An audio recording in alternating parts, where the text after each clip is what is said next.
तो आज हम शुरू करते हैं स्वाध्याय स्पिरिचुअल बूट कैम्प का जो लास्ट पार्ट है। तो उसमें बाकी के चैप्टर्स को करेंगे कि किस तरह बूट कैंप में क्या-क्या कराया जाता है। कई बार बहुत कुछ ज्ञान दिया जाता है, जैसे ज्ञान जो होता है पीपीटी द्वारा दिया जाता है, स्मार्ट बोर्ड द्वारा दिया जाता है। अगर आप पिरामिड वैली श्रेंस डागा का जो रहता है, उसमें काफ़ी सारे ज्ञान होता है, न्यूरोप्लास्टिसिटी क्या होती है। इसी तरह हमें चक्रा का ध्यान कराया गया कि हमारे शरीर में 7 चक्र होते हैं, हर चक्र का एक बीज मंत्र होता है और ये करना कितना इम्पोर्टेंट होता है, ये बहुत ही इम्पोर्टेंट है। तो आज स्पिरिचुअल बूट कैंप में बाकी के चैप्टर्स को जानेंगे और देखेंगे कि आगे इसमें क्या है। तो अगला जो चैप्टर था वो है कि 7 चक्रास। अब 7 चक्रों का क्या रहस्य है ये उन्होंने बताया कि 7 चक्र जो है मूलाधार चक्र, ये जितने चक्र हैं उसमें से प्रमुख 5 हैं चक्र और 5 ही हमारे तत्व हैं। 5 तत्वों में सबसे पहले आता है धरती। तो धरती का जो तत्व है वो हमारे मूलाधार से जुड़ा हुआ है। तो मूल जो है हमारे सर्वाइवल, सिक्योरिटी, तो हमारे सारे डर, शरीर के डर, मन के डर, आत्मा के डर, तो ये डर जो होते हैं वो सारे मूलाधार चक्र से जुड़े होते हैं। जिस दिन हमारे शरीर से ये डर चले जाते हैं, हमारा मूलाधार स्ट्रांग होता है। अगला आता है पानी तत्व यानी स्वादिष्ठान चक्र। हमारे इस शरीर के जितने भी भौतिक सुख हैं, वो सारे इस चक्र से जुड़े होते हैं। और अगर हम अपने भावनाओं पर सही-सही काबू नहीं पाएँ, तो हमारा इससे सारे शरीर का बैलेंस बिगड़ जाता है, मेंटल बैलेंस, इमोशनल बैलेंस। यानी कभी हमें रोना आता है, कभी हम बहुत खुश होते हैं, कभी हम उदास होते हैं। तो ये सारी भावनाएँ हमारे शरीर के अंदर होती हैं, जो सुख और दुःख से रिलेटेड होती हैं। कभी हमें एंग्ज़ायटी होती है, उसी से घबराहट हो जाती है, कभी बहुत ज़्यादा उत्तेजित या उत्साहित होते हैं। तो ये सारी बहुत सारी भावनाओं हमारे शरीर में होते हैं। तो स्वादिष्टान चक्र जो है पानी का, पानी कैसे बहता है? एकदम बहता चला जाता है। अगर रुका हुआ पानी है तो भी हमारे लिए अच्छा नहीं है। हमारे शरीर में अगर भावनाएं रुक जाएं तो हम स्टक फील करेंगे। तो ऐसे अगर रुक जाए भावनाएं तो व्यक्ति जो है डिप्रेस्ड हो जाता है, डिप्रेशन की स्टेट में आ जाता है और वो एक निरंतर एक कंफर्ट जोन में ही रहना पसंद करता है। तो ये भी बहुत अच्छा नहीं है। और अगर बहुत ही ज्यादा इमोशंस बढ़ जाएं, तो जैसे कि आज आप कल आज के बच्चों को देखते हैं, ओवर एक्टिव बच्चे, तो भावनाओं को संतुलित या इमोशन को संतुलित होना बहुत ही ज़रूरी है। तीसरा तत्व आता है हमारे, तीसरा मणिपुर चक्र से और फायर एलिमेंट से रिलेटेड होता है, यानी अग्नि तत्व से। अब आप देखिए, अग्नि अधिक हो जाए आपके शरीर में, तापमान बढ़ जाए, तो आपको या तो बुखार आएगा या होगा गैस्ट्रिक हो जाएगी, एसिडिटी बढ़ जाएगी, क्योंकि ज़्यादा ताप होने से क्या है, ज़्यादा खून खौलेगा, खून ज़्यादा खोलने से बहुत सारी बीमारी आती है और रक्तचाप बढ़ जाता है, हार्ट बीट बढ़ जाती है, ब्लड प्रेशर की बीमारी। तो आप अगर वो कार्य करें जिसको आप बहुत प्यार प्रेम करते हैं, अपने रिश्ते नातों से प्रेम करते हैं, अगर वहां पे उनमें टकराव आ गया, तो सोच लीजिए आपके फायर एलिमेंट में दिक्कत आ गई। तो फायर एलिमेंट एसिडिटी को जन्म देती है। एसिडिटी होना अच्छी बात नहीं है और हार्ट बीट को भी तेज कर देती है, क्योंकि रक्तचाप बढ़ जाता है। और अगर बहुत ही कम है, तो आपके अंदर बिल्कुल ऐसा होगा जैसे लेज़ीनेस, आलस्य। तो ये भी है ना, शरीर के लिए बहुत ही इम्पोर्टेंट है। जब तक अग्नि लिमिटेड रहे, मतलब बहुत ही कम रहे, तो आपके अंदर कोई उत्साह ही नहीं होगा, तेज ही नहीं होगा, आपके अंदर काम करने की उत्साह नहीं होगा, तो लेज़ीनेस आए। और अगर अधिक हो जाए, मैंने कहा, तो बहुत सारी बीमारियों को घर देता है। तो इसलिए कहते हैं, आप जैसे मसाले खाओगे ना, वैसे ये मणिपुर चक्र काम करता है। अगर तेज मसाले, मांसाहार ये सब खाएँगे, तो उत्तेजना बढ़ जाएगी, है ना? गुस्सा जल्दी आएगा, तो उससे साइड इफ़ेक्ट्स बढ़ जाते हैं। इसलिए कहा जाता है इमोशंस को बैलेंस करें। अगला सबसे बेस्ट चक्रा जो कहते हैं ना, वन ऑफ द बेस्ट यानी स्वीट चक्रा जिसको हम कहते हैं, और वो है हमारा हृदय। तो हृदय की बात हम कब मानते हैं? जब हृदय चक्र खुल जाए। तो हृदय चक्र कब खुलता है? जब हम स्वयं को जाने, स्वयं से प्यार करें, है ना? स्व मतलब अपने ही दिल को नहीं जानते हैं हम आज की डेट में, अपने खून को नहीं जानते, अपने शरीर अंदर से कितने लोग अपने शरीर को प्यार करते हैं। यानी अगर कई लोग कहते हैं ना, मैं बिना कपड़ों के भी मैं सुंदर दिखता हूँ, तो वो भाव आना चाहिए कि आपको भगवान ने जैसा शरीर दिया, उस शरीर के हर एक अंग से प्रेम करना। जब आप घर की सफाई करते हैं, तो कोने-कोने की सफाई करते हैं ना, तो इसी तरह शरीर के कोने-कोने से प्यार करना, एक-एक अंग के, इवन लिटिल फिंगर जो जो छोटी उँगली होती है, उसमें भी एक तत्व होता है, वो भी कितना महत्वपूर्ण होता है, ना हो तो कितना मुश्किल है। तो इसी तरह हमारी नाक, जिह्वा, एक-एक शरीर का एक-एक अंग, अगर अंदर देखें तो गुर्दे, पैनक्रियाज़, लिवर, पता नहीं कितने बाइल जूस, हार्मोन, थायरॉइड, इतने छोटे-छोटे ग्रंथियाँ हैं, नस, नाड़ियाँ, 72,000 नस, नाड़ियाँ। तो सोचिए 65 ट्रिलियन सेल्स कहा जाता है ना? हमारा शरीर जो है इतने सारे कोशिकाओं से बना है। हम गिन भी नहीं सकते, इतनी गिनती है। तो हर एक कोने-कोने से प्रेम करने को वो चक्र जो होता है वो अनाहत है। जब स्वयं से प्रेम करेंगे, भर जाएगा, छलकेगा, तभी तो प्यार बाँट पाएँगे। हम खुद से ही प्रेम नहीं करते, उसका अभाव रहता है, तो क्या होता है? दुःख, तकलीफ, परेशानियाँ बहुत आती हैं। तो हार्ट से जुड़ी हुई बीमारियाँ, यानी कि हार्ट अटैक, हार्ट स्ट्रोक, ये सब चीज़ें जुड़ी होती हैं। और ये तत्व जुड़ा होता है हवा से। है ना? पानी, अग्नि के बाद आता है वायु तत्व। वायु तत्व क्या करता है? आपके विचारों को बदलता है, आपके मन को कंट्रोल करता है वायु।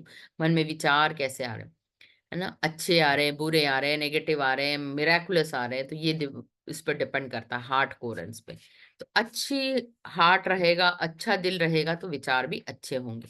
अगला आता है क्या है? हमारा आज्ञा चक्र, यानी कि आकाश तत्व। जब आप मेडिटेशन करते हैं, जब आपका तीसरी आँख खुल जाती है, थर्ड आई खुल जाता है, तो आपके पास बहुत सारे पावर्स आते हैं।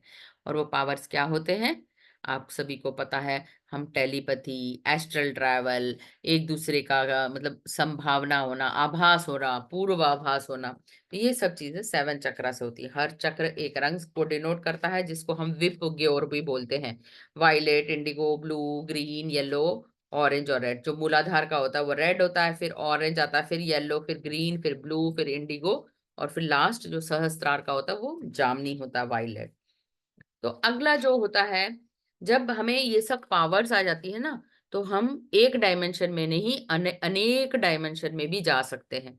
अब ये डायमेंशन क्या है? हम सोचते हैं धरती ही एक ऐसा ग्रह है, परंतु हम आंखें बंद करें तो अपनी बंद आंखों से, अपने मन से कहीं से भी, यहाँ से भी कहीं और जा सकते हैं, किसी और ग्रह पे जा सकते हैं। हमारे धरती जो है वो थर्ड डायमेंशन से ऊपर भी जा सकते हैं।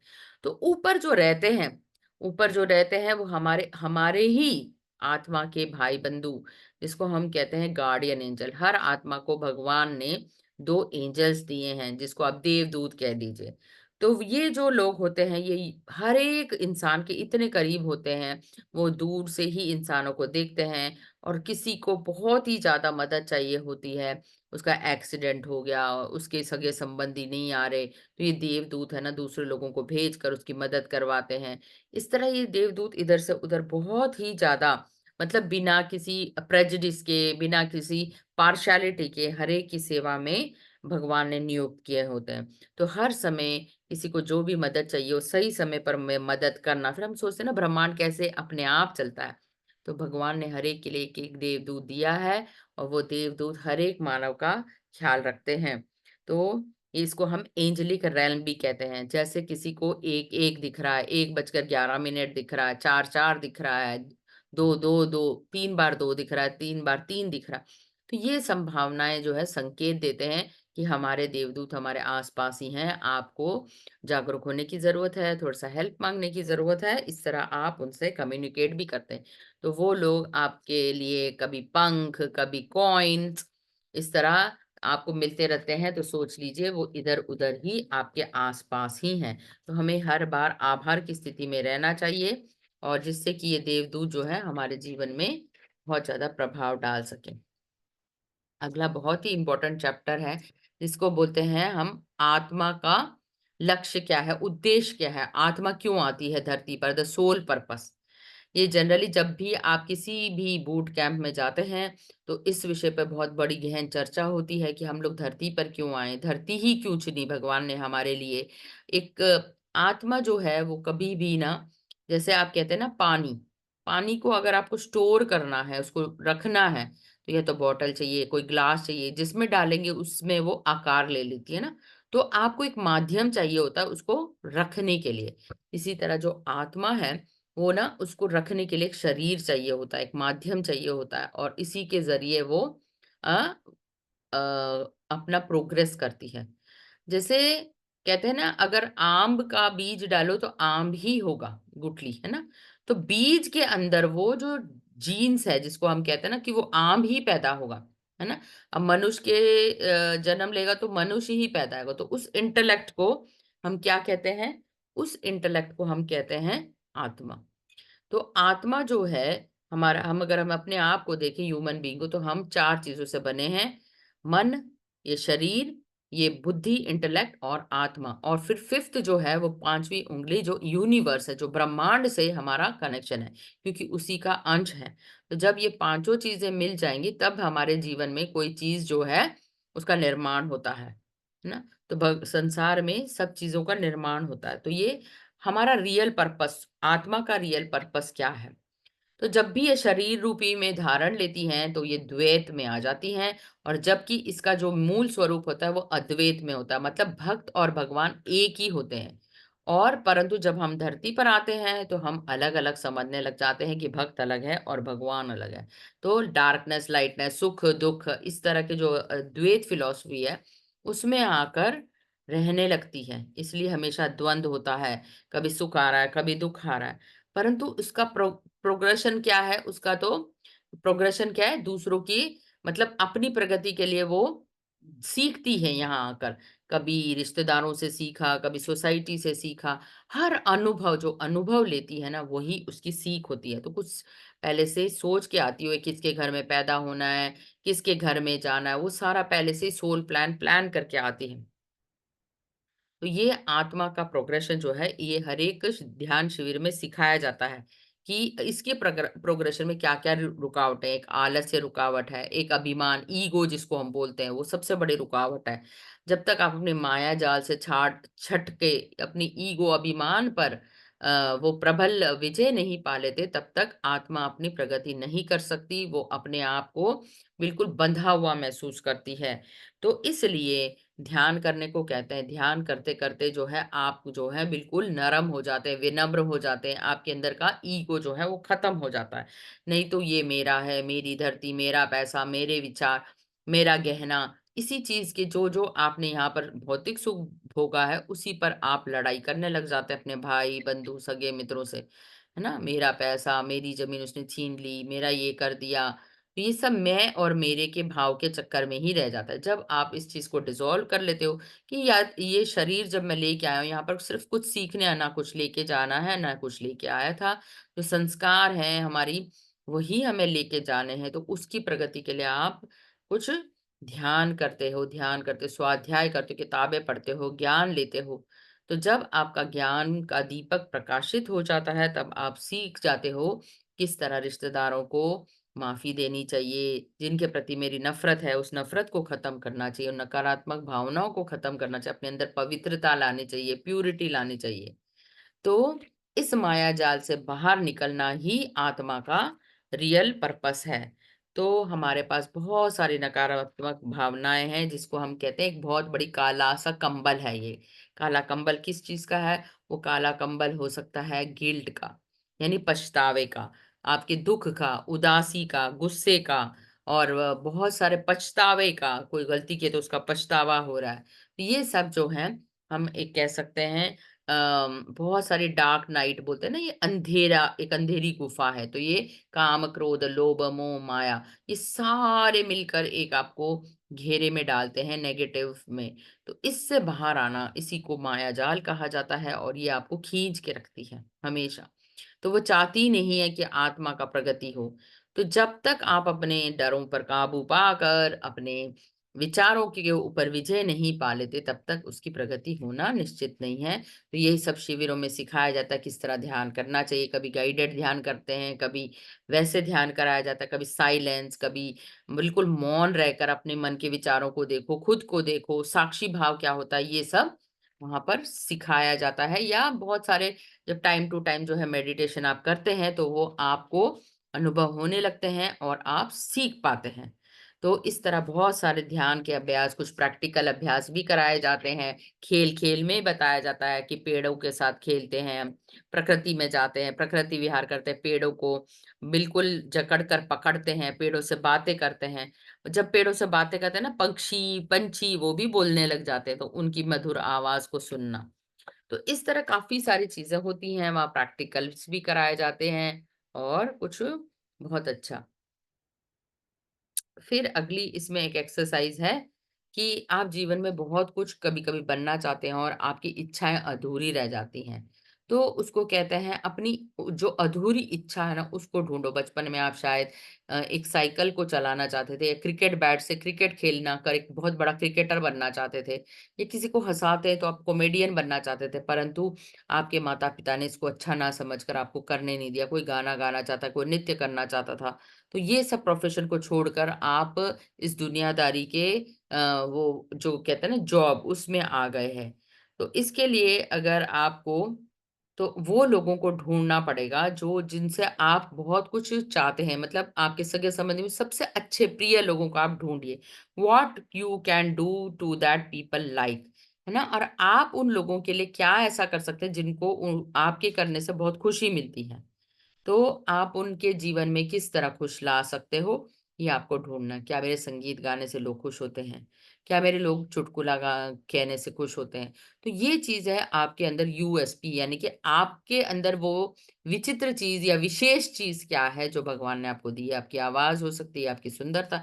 अगर आपकी सुंदरता है तो आप मॉडलिंग कर सकते हैं, अगर आप कोई एडवर्टाइज़ कर सकते हैं, कोई नाटक कर सकते हैं और अगर आप बोलने में अच्छे हैं तो अच्छे वक्ता बन सकते हैं। रामायण, महाभारत कोई भी किताब का स्वाध्याय कर सकते हैं। आजकल तो बहुत सारी किताबें हैं, यूनिफाइड है और आपकी लुईस है की किताब है you can heal your life. ऐसे बहुत सारे किताबों का स्वाध्याय कर सकते हैं। गाना गा के किसी का मनोरंजन कर सकते हैं, नृत्य कर सकते हैं। तो ऐसे कई सारे आर्ट एंड क्राफ्ट कहते हैं ना 34 कलाएँ होती हैं, उसमें से जो कला आपको भा जाए, वो आपको चुननी होती है। और उस कला से आप किसी का क्या भला कर सकते हो? मतलब जब आप एक कंट्रीब्यूटर बनते हैं दूसरे के जीवन में, उससे आप क्या उजाला ला सकते हो, ये आपको सोचने की ज़रूरत है। तो इस तरह जब आप अपने उन चीज़ों से प्यार करने लगते हो जिनको आपने कभी जाना ही नहीं, मेरे अंदर इतनी अच्छी-अच्छी भावनाएँ हैं। तो इसके लिए हम क्या करते हैं, इसके लिए हम विपरीत दिशा में चलते हैं। सोच लेते हैं, इस धरती पे मैंने ये जीवन काल समाप्त कर लिया और हमने अपने जीवन में 90 साल या 95 इयर्स तक हमने जीवन जी लिया। अब जीने के बाद हम ये सोचने लगते हैं ऐसे कौन से लोग हैं जो मेरी तारीफ कर सकते हैं या मेरे बारे में कुछ बोल सकते हैं। तो आप क्या करोगे, 5 फ्रेंड को अपने फ़ोन करके, फ्रेंड भी हो सकते हैं, आपके ऑफ़िस के कोलीग हो सकते हैं, रिश्तेदार हो सकते हैं, उनसे आप एक बार फ़ोन करके पूछ ले, क्या तू मेरे बारे में 5 वाक्य लिख कर दे सकती है क्या? जब इस तरह की हम एक्सरसाइज़ करते हैं तो वो 5 वाक्य हर एक व्यक्ति जब लिखता है तो आपको अपने गुणों के बारे में पता चलता है जिसके बारे में आपको अभी तक पता ही नहीं था कि मेरे अंदर ये भी खजाना है। जब दूसरे लोग आपको पिन पॉइंट करके बताते हैं, तब आपको पता चलता है कि आपके अंदर कितनी सारी खूबियां हैं या शक्तियां हैं, आपके अंदर वो कैपेसिटी है। तो फिर उन खूबियों पर आप काम करने लगते हैं, है ना? तो इस तरह वो चीजों को अपनाते हैं जिसके ऊपर उन्होंने बताया, अच्छा तू खाना बहुत अच्छा बनाती है, तेरे हाथ का खाना बहुत अच्छा है, तो फिर आप उस दिशा में काम करने लगते हो। तो अगर मान लो आप उसी का ही बिज़नेस करने लग जाओ, कोई चॉकलेट मेकिंग इंडस्ट्री खोल लो, केक बनाने की फैक्ट्री खोलो, नहीं तो आपको कुछ नहीं आता तो अचार, पापड़ जो आपके घर के खाने हैं, उसी का ही आप वो कर रहे हो। कुछ नहीं तो ड्रेसिंग, पैकेजिंग कुछ भी जो आपको अच्छा लगता हो, वो कर सकते हैं। पेंटिंग करके इस एग्ज़िबिशन में लगा सकते हैं, बच्चों को प्रेरित कर सकते हैं चित्रकारी के लिए। तो ऐसे बहुत सारी चीज़ें हैं जो आप करके दूसरे के जीवन में भी उजाला ला सकते हैं। तो सबसे पहले एक डायरी रखनी होती है, इसके लिए लिखावट बहुत ज़रूरी है कि आप क्या चाहते हैं उसके बारे में लिखिए, आपके लक्ष्य क्या हैं, अभी तक आपने जीवन काल में वो लक्ष्य को पूरा क्यों नहीं किया, ऐसी क्या रुकावटें आई जिनके कारण आप पूरा नहीं किया? अगर आपको दोबारा भगवान ने मौका दिया तो आप पूरा करना चाहेंगे, क्या नहीं? है ना? तो इस तरह ये एक्टिविटीज़ वहाँ पे कराई जाती हैं और फिर जब ये आखिरी दिन शिविर का होता है तो आपको वही जैसे उन्होंने कहा था प्रसाद का एक बैग, एक रिटर्न गिफ्ट की तरह दिया जाता है। उसमें किताब, पेंसिल, कॉपी, एक भगवान की किताब, थोड़ा-सा पानी, जल, अगरबत्ती आप खरीद सकते हैं। तो बहुत सारी चीज़ें होती हैं वहाँ पर। आप उधर उधर जाकर आप खरीद सकते हैं। उधर बहुत सारे पिरामिड्स होते हैं, परफ्यूम्स, क्रिस्टल्स, आप जो भी गाना बजाना चाहते हैं तो वहाँ सिंगिंग बाउल, रिंगिंग बेल्स, बहुत सारे शैंडलियर्स, क्रिस्टल्स और पिरामिड शेप्स के धूप, बहुत सारे पिरामिड जो इलाज में यूज़ होते हैं, आई पिरामिड, हर एक तरह का पिरामिड यानी गले का, अगर किसी को पीठ का दर्द है तो घुटने का दर्द, उस तरह के पिरामिड, आपके सर के ऊपर रखने के लिए मेडिटेशन के पिरामिड, उस तरह की कुर्सियां, तो जो आपको पसंद हो। बुद्धा की काफी सारी स्टैचूज होती हैं, अलग अलग आर्ट एंड क्राफ्ट से रिलेटेड, लकड़ी के सामान, लकड़ी का चकला बेलन, ऑक्यूप्रेशर का सामान, ऐसे बहुत सारे स्टॉल्स लगे होते हैं। उन स्टॉलों में जाकर जो आपको पसंद है वो चीजें आप खरीद सकते हो। तो आखिरी दिन पे एक और गुरुजी का लेक्चर था। उस लेक्चर में क्या बताया गया कि खोजी खोजी बनो। ये खोज किस चीज की है, हम इस धरती पर क्यों खोजने आए हैं और क्या जरूरत है ऐसे खोजने की, ये आखिरी चैप्टर है इसका। तो जिसमें गुरुजी कहते हैं, अगर आप थॉमस एल्वा एडिसन का जीवन देखो, तो जब उसने ये बिजली का आविष्कार किया, यानी कि इलेक्ट्रॉनिक बल्ब बनाया, तो उसने 999 बार प्रयत्न करा और 999 बार वो फेल हो गया। उसमें कोई भी बल्ब का वो नहीं हुआ, और 1000वें बार में वो बल्ब जल गया। तो उसने 999 बार कभी हार नहीं मानी। सबसे बड़ी तो हम उससे सीख क्या लेते हैं कि वो 999 तरीके जानता है जिससे कि बल्ब कभी भी नहीं जलेगा। ऐसा किसी ने सोचा है कि 999 तरीके निकालो जिससे बल्ब जले ही ना, और लास्ट में उसका जो सक्सेसफुल हुआ तो वो बल्ब जल गया। तो ये एक ऐसी सीख है कि उसने कभी हार नहीं मानी। तो अगर आप भगवत गीता को भी देखो, उसमें भी अर्जुन को श्री कृष्ण ने अपने रियल सेल्फ या सेल्फ के बारे में, उसके लक्ष्य को साधने के बारे में काफी सारे शिक्षाएं या काफी सारे श्लोक दिए हैं। तो जब हमसे सब चीजें हम करके हार चुके होते, शरीर के दर्द से, दुख से, बहुत ज्यादा तकलीफ हम सह रहे थे एक के बाद, तो भगवान तो आपको एक के बाद परीक्षा दे रहा है। आप हर परीक्षा में फेल होने लग गए, तो भगवान भी थक के हार कर बैठ जाता है। तो फिर आप क्या करते हो, आप अपनी अंतरात्मा से जागृत होकर भगवान से बातें करने लग जाते हो कि मैं तो सब कुछ करके हार गया, अब आप ही मेरा बेड़ा पार लगाओ। इस क्वालिटी को हम कहते हैं सरेंडर टू द यूनिवर्स। जब आप मान लेते हो कि मैं तो कुछ हूं ही नहीं, मैं तो तुच्छ हूँ। ये तो इतने समय तो हम क्या कर रहे थे, अपने ईगो को, अभिमान को, हाँ मैं ही सब कुछ कर सकता हूँ, मेरे अंदर वो शक्ति है। और फिर जब कुछ भी फलित नहीं होता, फिर आप भगवान को ही दोष देने लग जाते हो। तो अगर आप इस जीवन से मुक्ति पाना चाहते हो, तो सही दिशा आपको चुननी पड़ेगी, सही ज्ञान आपको चुनना पड़ेगा। तो अगर आपको मान लीजिए दिल की बीमारी है, तो आप किसी फाइनेंशियल कंसल्टेंट के पास जाएंगे या हार्ट स्पेशलिस्ट के पास जाएंगे, या एक सड़क के मोची के पास जाएंगे और उससे कहेंगे मेरे को ना दिल का दर्द पड़ रहा है, बहुत ज्यादा तकलीफ हो रही है। तो मोची क्या कह रहा है, अरे साहब आपके पास इतना पैसा है, आपने अगर कुछ इलाज नहीं कराया पता नहीं आपको क्या हो जाएगा, आपको तुरंत आप एक जगह पे बेहोश भी हो जाए, तो वो और चार बातें सुनाएगा जिससे कि आपको लगेगा कि इतनी नकारात्मकता आ गई। तो जब आप अपनी स्थिति के अनुसार गलत व्यक्तियों से बातें करते हो, तो वो लोग आपको मिर्च मसाला लगा के और डराते हैं, तो और भी हमारे अंदर नकारात्मकता आती है। तो इसको कहा जाता है, जब भी परिस्थिति आए तो आपको वो सही व्यक्ति का चुनाव करना बहुत ही जरूरी है, जिससे कि आप अपना दुख दर्द शेयर कर सकें। या तो फिर कहे ही मत, उसे डिस्कस ही मत करना, मोची सोई व्यक्ति थोड़ी है। तो सही व्यक्ति कौन है, हार्ट स्पेशलिस्ट। कोई फाइनेंशियल एडवाइजर भी आपको मदद नहीं कर सकता। वो क्या कहेगा, आपने अभी तक धन क्यों नहीं जोड़ा, आपको धन जोड़ने की जरूरत थी, आपको पता तो है बीमारी कभी भी आ सकती है। तो वो आपको और फियर क्रिएट करेगा, जिसके कारण आपका स्ट्रेस बढ़ जाएगा। तो इसलिए कहा जाता है, आप कभी भी कोई गलत काम करें या आपके जीवन में कोई भी परिस्थिति आए, तो आपको सही व्यक्ति का चुनाव करके उसे बताने की जरूरत है। तो यहाँ पर यह बताया जाता है कि सही व्यक्ति का सही समय पर अगर आप चुनाव करेंगे, तो परिस्थितियों में बदलाव लाना बहुत ही मुश्किल नहीं है। और ये इसलिए होता है क्योंकि मनुष्य के पास ज्ञान तो है, बुद्धि है, पर उसका इस्तेमाल ही नहीं करना आता कि किस दिशा में करूं और कैसे इस चक्र से बाहर निकलूं।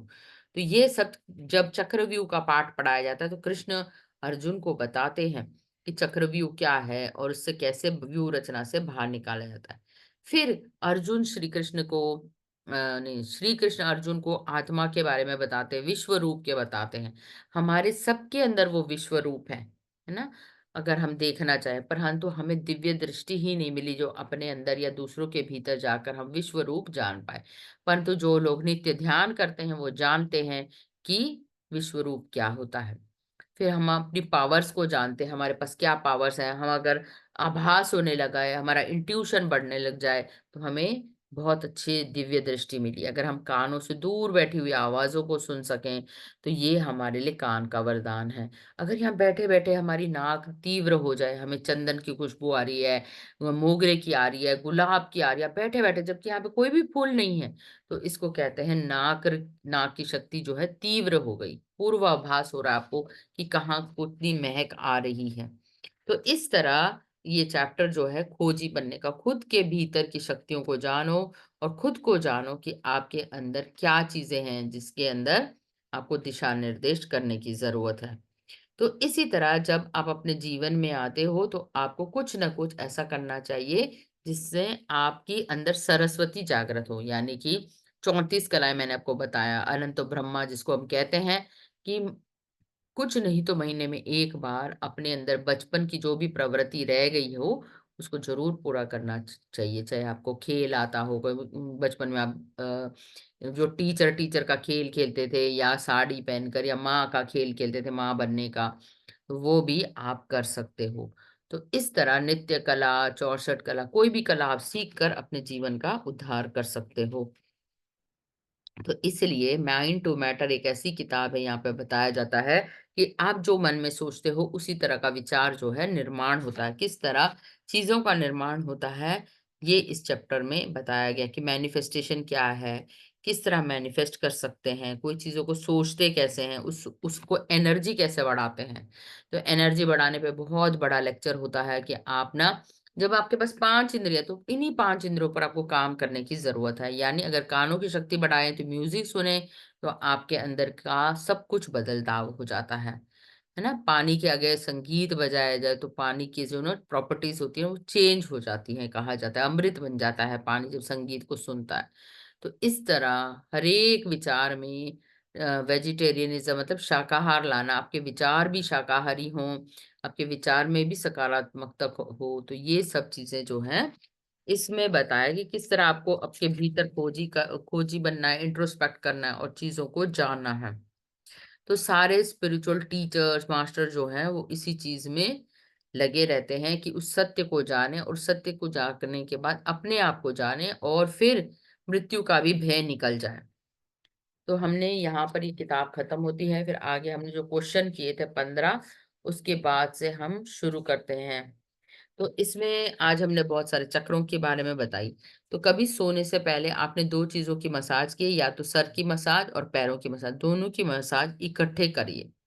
यानी पहले सर की मालिश कर लीजिए, फिर पैरों की कर लीजिए, या पैरों पे की करिए, या बाद में सर की कर लीजिए।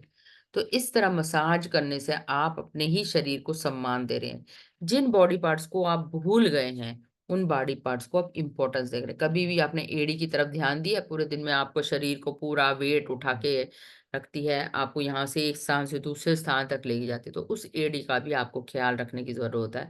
जब वो फटती है, तो उसमें वैसलीन जो भी आपको लगाना है, तो आप उसके लिए उसको रिस्पेक्ट देते हो, उसको देते हो, प्यार देते हो, और प्यार से वो बाम लगाते हो। इसी तरह जब पीठ में दर्द होता है, तो पीठ के दर्द के लिए आप उस दर्द के लिए कुछ दवाई लाते हो, कुछ ऑइंटमेंट लगाते हो, फिर वो दर्द चला जाता है। तो इस तरह कहते हैं ना, रोते हुए बच्चे को जब आप वो चीज़ दे देते हो, प्रेम दे देते हो, तो प्रेम से बढ़कर कोई दवाई नहीं है, कहा जाता है। तो ये करने की ज़रूरत है, हर हफ्ते में 1 बार या 2 बार अगर हो सके तो रोज़ फुट मसाज करिए, हेड मसाज करिए, तो ये आपको बहुत ही ज़्यादा संतुष्टि देगा। माइंड वैली में जाकर आप सर्च करेंगे, 6 फेस मेडिटेशन, 20 मिनट का ये मेडिटेशन है। इसको अगर आप रोज़ भी प्रैक्टिस करते हैं, तो बहुत सारी चीज़ें आपकी मैनिफेस्ट होने लग जाती हैं। इसमें आप लोगों को प्यार देते हैं, कंपैशन की मेडिटेशन होती है, पूरे धरती या अपनी जगह से बैठकर पूरे धरती और विश्व के लोगों को आप प्यार भेजते हैं। अपने वो गोल्स के ऊपर काम करते हैं, अपने पूर्वजों को धन्यवाद देते हैं, अपने अंदर प्यूरिटी यानी सत्य बोलना और सत्य की खोज करने का प्रण लेते हैं। तो इस तरह का ये 20 मिनट का मेडिटेशन जो है, बहुत ही कारगर सिद्ध होता है। जो कार्य आप नहीं कर पाते एक दिन में, उसकी एक सूची बनाइए, और उसी कार्य को 1 मिनट के लिए करने की कोशिश करिए। यानी कि अगर आपको डॉक्टर ने कहा है कि आपको 1 किलोमीटर या 3 किलोमीटर रोज़ चलना है, और आप आलस्य कर जाएँ, तो आपको क्या करना है, आपने अपने मन को समझाना है कि मुझे सिर्फ 1 मिनट तक ही चलना है। जब आप 1 मिनट तक चल पाएँगी तो आपको लगेगा यार मैं इतनी दूर आ गई 1 मिनट में। चलो 1 मिनट और कोशिश कर लेते हैं, तो 2 मिनट। इस तरह अपने 5 मिनट की यात्रा जो है बड़ी जल्दी-जल्दी कर लेते हैं, क्योंकि आपको पता है कि घड़ी भाग रही है और 5 ही मिनट है मेरे पास। तो 1-1 मिनट का कार्य करके आप बहुत कार्य को कर सकते हैं। म्यूजिक सुनिए, 432 हर्ट्ज का बहुत ही ज़्यादा फ्रीक्वेंसी, हीलिंग फ्रीक्वेंसी वाला म्यूजिक होता है। ये एक्टिविटी भी आप करेंगे तो भी बहुत ही ज़्यादा आपके लिए सहायक होगा, आपकी आत्मा की प्रगति के लिए बहुत अच्छा है। तो 432 में पियानो है और आपका बारिश का पानी है, फ्लूट म्यूजिक है, तो बहुत अलग-अलग तरह के वाद्य यंत्र। कभी आपने सोचा भगवान ने इतने सारे वाद्य यंत्र क्यों बनाए? तो कभी भी ये मत सोचो, कभी भी मूल्यांकन कम मत आंको, इतने क्यों बनाए क्या यंत्र। तो ये सब यंत्र इसलिए बनाए कि आपकी आत्मा की खुशी के लिए, आपकी आत्मा की प्रसन्नता के लिए बनाए गए। अगला प्रश्न है, अगर आपको कोई बुरी आदत छोड़नी होती, तो आप वो कौन-सी अच्छी आदत, मतलब बुरी आदत छोड़ते और अच्छी आदत को अपनाते? इसी तरह अगर आपको 10 मिनट दिया जाए, आपको डांस करना आना चाहिए, गाना गाना आना चाहिए। तो अगर आपको ये किताब बहुत अच्छी लगी और ये मंगवाना चाहते हो तो अमेज़न पे इसका लिंक है, यूट्यूब के डिस्क्रिप्शन बॉक्स में भी इसका लिंक रहता है। आप मंगवा सकते हो। द स्पिरिचुअल बूट कैम्प करके है, अंजना बालिगा से, cure to get rid of your ego hassles for good. तो आपको बहुत लंबा-चौड़ा भाषण देने की ज़रूरत नहीं है, जो आपके पास है उसी को आप शेयर भी कर सकते हैं। तो अगला जो टास्क है, इसमें जो कुछ आपने है उसकी सूची बनाइए, उसकी शक्तियों की सूची बनाइए और उसके बाद आप उनको दीजिए, ज्ञान को दीजिए। तो मेरा मिशन है मेरी तरह लोगों को बनाना, काउंसलर बनाना, हीलर बनाना, उनको बातों से ही हील करना। तो इस तरह जब हम मिशन पर निकल जाते हैं तो हमारे अंदर बहुत ज़्यादा प्रगति होती है। उसके बाद हमारा ये जो लेखिका है अंजना बालिगा, उसका इंट्रोडक्शन दिया गया है, कौन है, उसने क्या-क्या चीज़ें की हैं और about the author last page है, और इस तरह ये किताब जो है यहाँ पर खत्म हो जाती है। तो अगर आपके पास कोई प्रश्न है इससे या इस जीवन से रिलेटेड, तो आप मुझसे पूछ सकते हैं। मैं पूरी कोशिश करूँगी इसके साथ मैं आपका वो करूँ। So thank you very much masters. आपका कोई प्रश्न है तो आप बताइए। इस तरह यहाँ पर ही कुछ प्रश्न, कुछ एक्सरसाइज है, उसके साथ ये किताब खत्म होती है। तो आध्यात्मिक शिविर में जाने से ही उसका अनुभव आप ले पाते हैं, नहीं तो यहाँ बैठकर कितना भी आप भजन कर लीजिए, वो भजन का आनंद आप नहीं पा पाएंगे जो वहां जाकर आनंद आता है। तो वहाँ बहुत सारे प्रैक्टिकल अनुभव कराते हैं, दूसरों के अनुभव हमसे साझा करते हैं, तो हमें पता चलता है हम अकेले ही नहीं है जो इन बातों को सहन कर रहे हैं। तो और भी लोग हैं जो इन बातों को सहन कर रहे हैं, ये हम जान पाते हैं। तो इस तरह ये किताब का स्वाध्याय पूरा हुआ। Thank you very much.